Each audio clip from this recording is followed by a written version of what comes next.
Welcome back to the show here on the Wolf Digital Tribe YouTube channel. My name is Richard Wolf, and today I'm taking you inside a story that started with a simple question.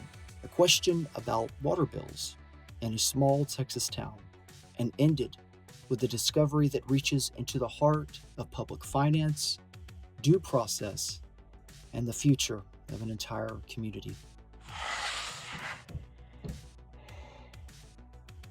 This episode is about Palacios, Texas. It's about a development agreement almost no one saw, a TIRZ structure that locks the city into a 30-plus year financial commitment, and a set of documents that raise serious questions about transparency, governance, and the public's right to know. This is not a story about politics. It's a story about process, about how public decisions get made, and about what happens when those decisions bypass the safeguards that are supposed to protect the people. So let's start from the very beginning. I moved to Palacios here, as we call city. The natives here, or the locals here, call Palacios, but everyone here says Palacios, so Palacios it is. So I moved here in Palacios, Texas, before the pandemic to be with my mother. And I didn't come here to investigate anything. I didn't come here to challenge anyone. I came here to be and to help my family, to be here with my family.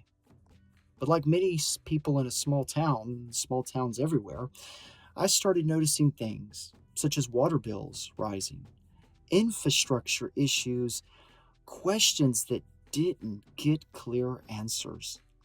So I did what any citizen has the right to do, and that is ask questions. And so I asked away.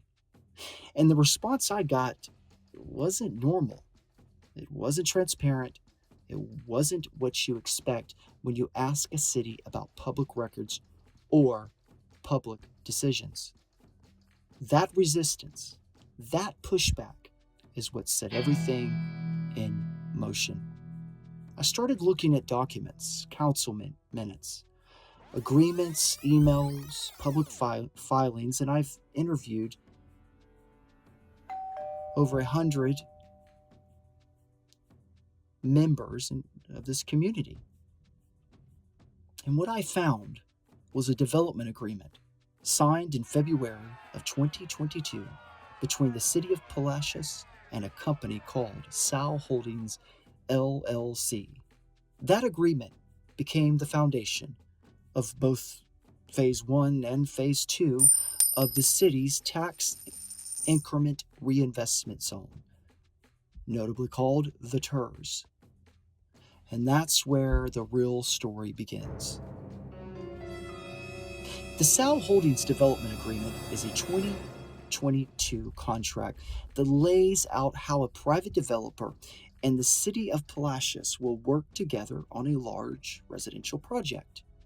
On the surface, it looks like a standard development agreement, but when you read it closely, when you look at the structure, the variances, the exemptions, the financial terms, you start to see something very, very different. Here are the key issues. Number one, let's start with that, right? The agreement bypasses due process. It pre-approves variances. It exempts the developer from future ordinances. It freezes, say that again, it freezes regulatory authority for 15 years. And it states in writing that if the International Building Code conflicts with the agreement controls. Take that in. A private contract cannot override public law, but this one tries. The agreement also promises up to 80% reimbursement. not just for the city of Palacios, but for multiple taxing entities, such as the Seawall Commission, the Hospital District, the Economic Development Corporation, and even our tap fees. Lastly, there is no financing plan. There's a project plan, but very vague. There's no cost estimate, no reimbursement cap, no public posting, and no transparency. And when you check the Texas Comptroller's database, this is critical. The official state record, it states the total agreement amount is listed as NAN, meaning not a number, missing, undefined. That's not a clerical error, guys. That's a compliance failure. And it matters because this agreement is the engine that drives the TIRZ. So let's talk about the TIRZ, the Tax Increment Reinvestment Zone. It is supposed to be a tool for public improvements. It's supposed to be transparent. It's supposed to have a project plan, a financing plan, a clear public purpose. But here in Palacios, the TIRZ is tied directly to the SAL Holdings agreement.